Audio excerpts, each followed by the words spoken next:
did you say, Aragorn? Yes, Aragorn. Tell them how it went down. That was so tense. This dude is basically a tree. Oh. Hello there, everyone. Welcome back to An Artist Travels. My name is Nikki, and today I am reading a very special book. We have a very special reading vlog coming up. Oh my goodness, this is a chunky one. I've read The Fellowship of the Ring, and today I am reading the... Wow, my brain just went blank for a second. Today we're reading The Two Towers. I am so excited. It's gonna be awesome, and I'm so excited to share my thoughts with you. I'm currently just like chilling in bed. We're going to switch between reading this physical book and probably listening to the audiobook. I hype up every time if you've watched my previous reading vlogs. But Phil Dragish on YouTube has an incredible audiobook. I love how immersive it is. Let go! I'm excited!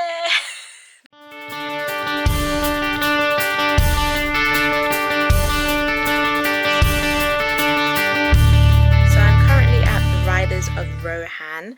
I actually started reading The Two Towers a little while ago because I always like to read the book before I watch a movie, and because of that somebody told me, a very lovely subscriber commented and told me to read the first chapter of The Two Towers before I watched the movie because of Boromir's death. They didn't say it was Boromir's death, but then I found out why. So I'd already started, but I'm excited to continue.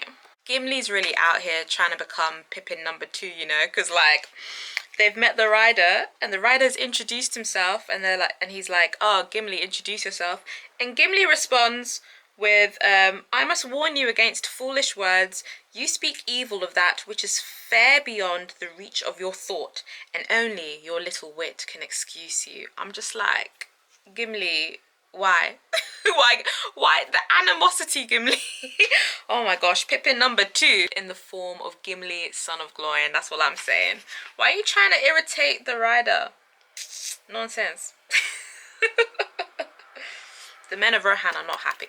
I really like Aragorn's line here. He's talking about why they're hunting the orcs, and he says, the orcs whom we pursued took captive 2 of my friends. In such a need, a man that has no horse will go on foot, and he will not ask leave to follow the trail, nor will he count the heads of the enemy, save with a sword.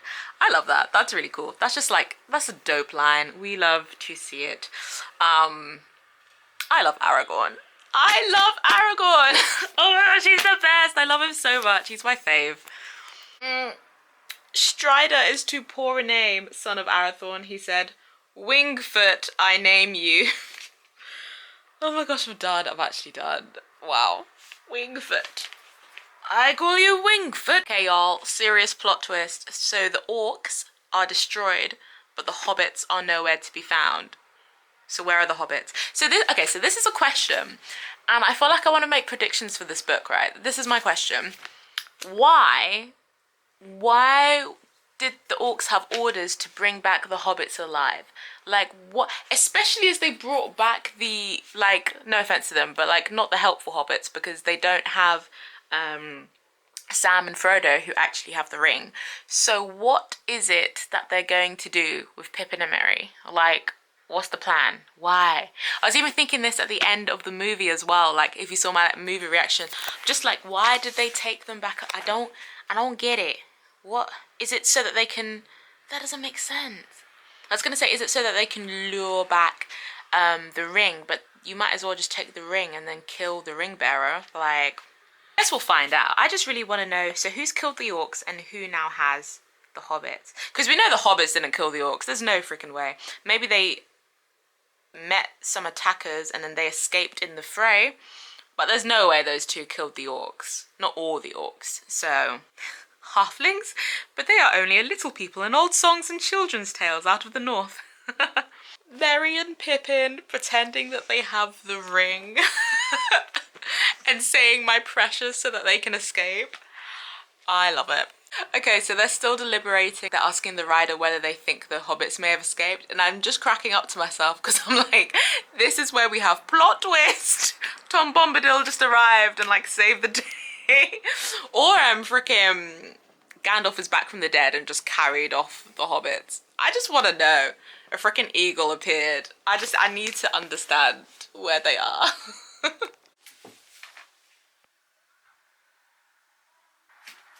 I actually feel kind of sorry for Gimli. Like, it feels like everywhere he goes, people are just trying to rip into him just because he's a dwarf. Like, man, dwarves are really hated. Like, wow. They don't even want to give him a horse. If Tolkien doesn't give the dwarves and the elves a reconciliation arc by the end of this massive book, I'm gonna be annoyed. I think it's gonna happen because, like, I don't know, even just like seeing Tolkien's theology weave throughout this book and his Christian faith and that, I just feel like that's where the story's going. We're going to get a redemption arc. And yeah, one of the reasons I was actually I mean, just because this book is The Lord of the Rings, but also interested in the life of the writer, not so much just Tolkien, but C.S. Lewis is one of my favourite authors. And that got me very interested to know that C.S. Lewis and Tolkien were part of the same writers group, so I was even more enthused to read Tolkien's work. And I think just seeing how C.S. Lewis writes, obviously very different to Tolkien, but when we look at things like redemption arcs and that kind of thing, and just things being bent towards justice, that's so cool. Yeah, like the narrative arc of the books being bent towards justice is obviously, that is so freaking cool. Like when you look at Christianity as a faith, it is the narrative arc of the world we believe is bent towards justice, which I've never thought about it in those terms before, but it's something that someone said at a prayer group not that long ago, and I was like, huh, yeah. So it's like you can see that kind of theology just weave throughout the book, and I feel like that's where we're going. I feel like the people who need justice will get justice, and the people who need closure will get closure. I hope so. Better get closure at the end of this book, because fam, poor Gimli. And also, there was something else I want to know. We'll talk about it later. We'll talk about it later. I have more thoughts. Legolas flexing his riding skills. Oh, Gimli. Not much more at ease than Sam Ganji in a boat. Tolkien's just dragging Gimli. I love the fact that he used a simile to describe him, but likened him to another character we already know. Aragorn has just said as he falls asleep, Gimli, remember it's really important that you do not cut any twigs or boughs off the tree. So we all know Gimli's gonna go cut a twig or a bough off a tree. Like, I already know that's gonna happen. He already wants to build a fire, which, I mean, fair enough. I understand that it's cold, but he's absolutely about to do it. We know. That's the only reason that line's in there. Like, Gimli's about... See, this is what I mean. Gimli is Pippin Part 2. Oh my gosh, there's an old bent man leaning on a staff in a great cloak, a wide-brimmed hat was pulled down over his eyes. Gandalf, is that you? Is it Saruman? Okay, before I go on and continue and find out who it is, just a real quick one. I just want to show you this line that I really loved. So we're describing Legolas asleep. It says, Legolas already lay motionless, his fair hands folded upon his breast, his eyes unclosed, blending living night and deep dream, as is the way with elves. Blending living night and deep dream. That is beautiful. I love it. Okay, now seriously, like, who is this? Who? Saruman? Wait.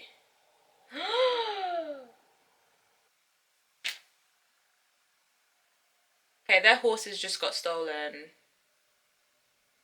Mate. Oh my gosh. Saruman, why? Oh, we get a chapter from Pippin's perspective. Shut the front door. Oh my gosh. Yes. Yes. Pippin's recapping what's just happened, and it's like, Boromir really had the worst end of the deal because they were only shooting to kill Boromir. Like, they wanted to kill Boromir, but they couldn't kill the halflings, so Boromir was really the only one being targeted in that fight. It's pretty sad. And now I have been stolen, and I am just a piece of luggage for the orcs. I hope Strider or someone will come and claim us. This is not the time to be making luggage puns. I mean, great pun, but like, dude, this is not the time. Okay, so you know how you can learn Elvish and things like that, like Tolkien created an actual language, which is so freaking cool. We need to talk about this later. But can you also speak Orcish? Is that a thing? Interesting. And I wonder what the inspiration for that was. Saruman Globbabushkai. Yes. Okay, so the orcs are switching into like a language that the hobbits can understand. The narrator's explaining that there are different like tribes of orcs present, so they need to switch into a common language. That is such a smart way to get us to be able to read this and to get Pippin to understand.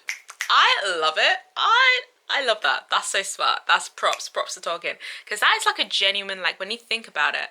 And I like that there's a justification for it, because fantasy can be hard sometimes, right? Because you're writing everything in one language, but multiple languages exist in the realm or in the kingdom or in the fantasy land. And then it's also like, why would not certain creature not speak in their own language? And I love, yes, Tolkien, justify it.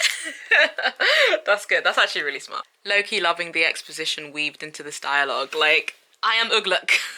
And then the response is, they might agree with me with Grishnak, their trusted messenger. Just low-key just throwing in their names and titles, you know, just their job descriptions, their names, everything, like where they're from, their histories. Just casually, you know, just throwing that in there, you know.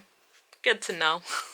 It's interesting to see how writing styles have changed, and even like, not a crazy amount of time, but yeah, I guess a long amount of time. And when we look at writing and genres and new genres that emerge, I would say like exposition is looked upon not very kindly now. And if Tolkien was writing today, he'd probably write quite differently. I mean, it's awesome that he's not writing today and he was writing when he was, and because he started a whole new approach to storytelling. So that's awesome. Yeah, we just thank God that he wrote when he did. The orc just told Pippin to leg it, and oh my goodness, how long has the term leg it been around? Because it's such a slang term. Like, that really jolted me seeing that. Also, I'm really enjoying this. I prefer this to the first book already.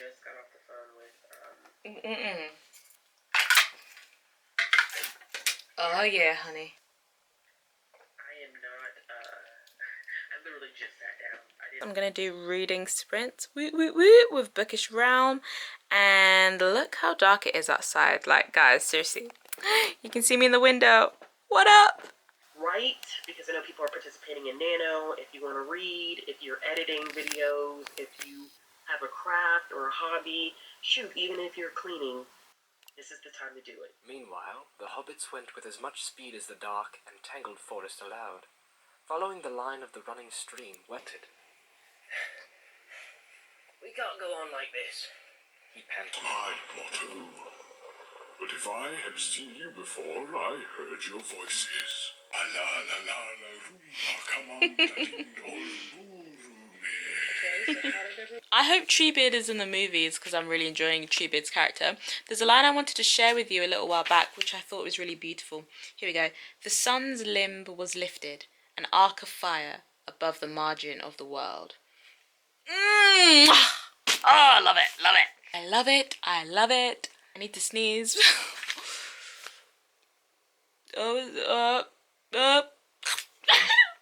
Bless me.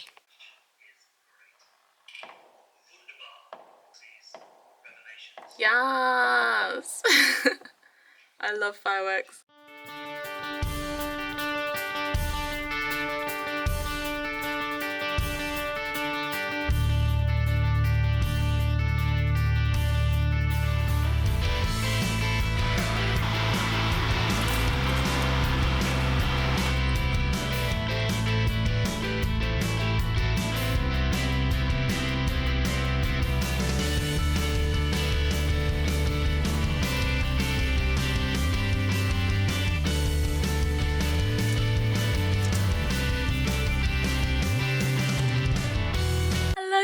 Okay, so Treebeard is talking about how the orcs have been felling trees and dragging them off to Isengard. Is that to Isengard? Off to the fires of Orthanc. And I just had a sudden memory of the movie, and they did that in the movie. So it's really interesting to see in the first movie. So it's interesting to see the crossovers, like they've taken things from the Two Towers and put them in the Fellowship of the Ring movie. Interesting to see all the, like, the little crossovers. Also, there's a line here talking about Saruman that says, his face, as I remember it, became like windows in a stone wall.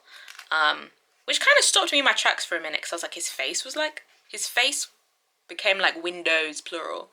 I don't know, it felt like it should have made more sense to say his eyes became like windows in a stone wall, so like you couldn't read his eyes, you know? They always say like eyes are the windows to the soul. Unless it's like every single part of his face was like windows in a stone wall, so you can't read his eyes, his mouth is shut, he's not telling his secrets. his whole face. I don't know, but that threw me a little bit. I was like, his face became like windows. I don't know. Anywho's. We must not be hasty. I have become too hot. I must cool myself and think, for it is easier to shout stop than to do it. Preach, honey, preach. I literally had no idea Ents existed in this world. Ents, if maybe you read the book a long time ago, but they're basically tree creatures. This dude is basically a tree. Like, his name is Treeleaf, and he looks like a tree. And I had no idea. Like, of all the creatures that I knew associated with this trilogy, wizards, hobbits, elves, dragons, I didn't really know about the race of men, I'm not gonna lie, I didn't know that before I started reading this. But Ents, never heard that, ever. Why has no one mentioned Ents to me? Please explain. He's about to sing. When spring unfolds the beechen leaf and sap is in the bough, when light is in the wildwood stream and wind is on the brow, when stride is long and breath is deep and keen the mountain air, come back to me, and say my land is fair. When spring is come to garth and field and corn is in the blade, when blossom like a shining snow is in the orchard laid, when shower and sun upon the earth with fragrance fill the air, I'll linger here and will not come because my land is fair. When summer lies upon the world and in the noon of gold, beneath the roof of sleeping leaves the dreams of trees unfold, when woodland halls are green and cool and wind is in the west, come back to me, and say my land is best. When summer warms the hanging fruit and burns the berry brown, when straw is gold and ear is white and harvest comes to town, when honey spills and apple swirls though wind be in the west, I'll linger here beneath the sun because my land is best. When winter comes the winter wild will hill and wood shall slay, when trees shall fall in starless night devour the sunless day, when wind is in the deadly east and in the bitter rain, I'll look for thee and call to thee, I'll come to thee again. When winter comes and singing ends, when darkness falls at last, when broken is the barren burg and light and labour past, I'll look for thee and wait for thee until we meet again. Together we will take the road beneath the bitter rain. Together we will take the road that leads into the west, and far away we'll find the land where both our hearts may rest. Oh. What have you to say, Aragorn? Yes, You're reading Aragorn. about us. Can you Tell them remember- how it went down. Maybe I could, said Aragorn, smiling. I see, okay, so the orcs didn't know necessarily how many hobbits there were, so I think they think they've captured all the hobbits, but they haven't. And probably most of them don't know about the ring, apart from that guy who was trying to search Pippin. Okay, the skill of reading the ground for clues and like listening to the clues that you are seeing in leaves or trees or the mud or twigs or flowers. So freaking cool. Like, that's such a cool skill to have. Obviously things are very different now. Ooh, just pause that. And we have navigation systems and we have all these like more, you know, like scientific, proven kind of ways of like reading things. But I don't know, there's just something so cool about genuinely just listening and seeing what nature shows. Really cool. Because, yeah, there will be prints and there will be, like, proven, predictable, trustworthy signs. I think that's so cool. It looked like an old beggar man, walking wearily, leaning on a rough staff. Something was approaching that held a hidden power, or menace. I'm so here for the tension of who the frick this old man is. Like, it is so freaking tense. I'm gonna leave this recording to capture my reaction because I feel so tense right now. I feel like my best guess is that is Gandalf, but also what? I wish to speak to you. Oh, this is so Will you come creepy. down? Oh, this is so creepy. Is it Saruman? But why would Saruman follow them on foot? I don't know, this is so weird. I don't like it. Without waiting for an answer, he began to climb. No! Cried Gimli. Stop him, Legolas! Did I not say that I wish to speak to Is it someone else? Who is it? Said the old man. Put away your It's Bilbo. Bilbo's followed them. The bow and arrow fell from Legolas's hands, and his arms hung loose. Frickin' Gandalf. It's frickin' Gandalf. Well met, I say again. Said the old man, coming. This is so tense. When he was Okay, no, they would recognize his voice. So I don't know who this is. It's Saruman. I don't like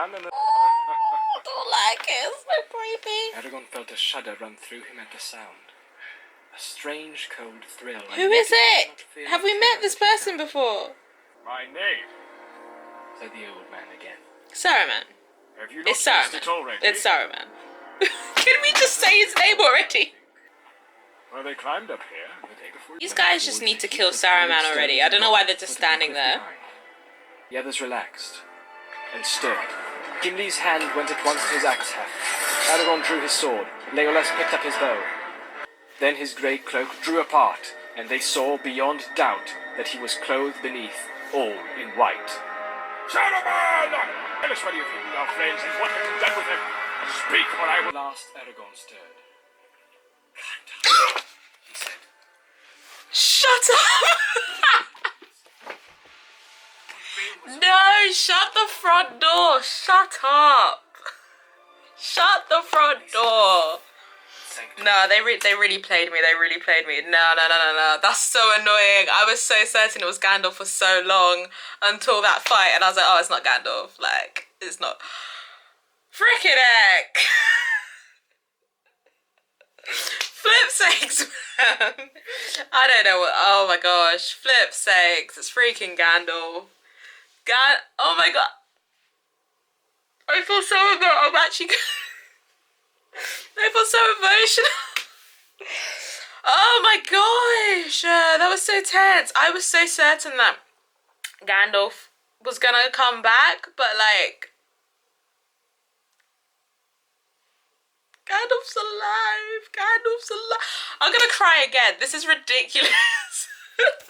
It's Gandalf. Okay, I lost my page. Okay, let's find the page. Gandalf's alive.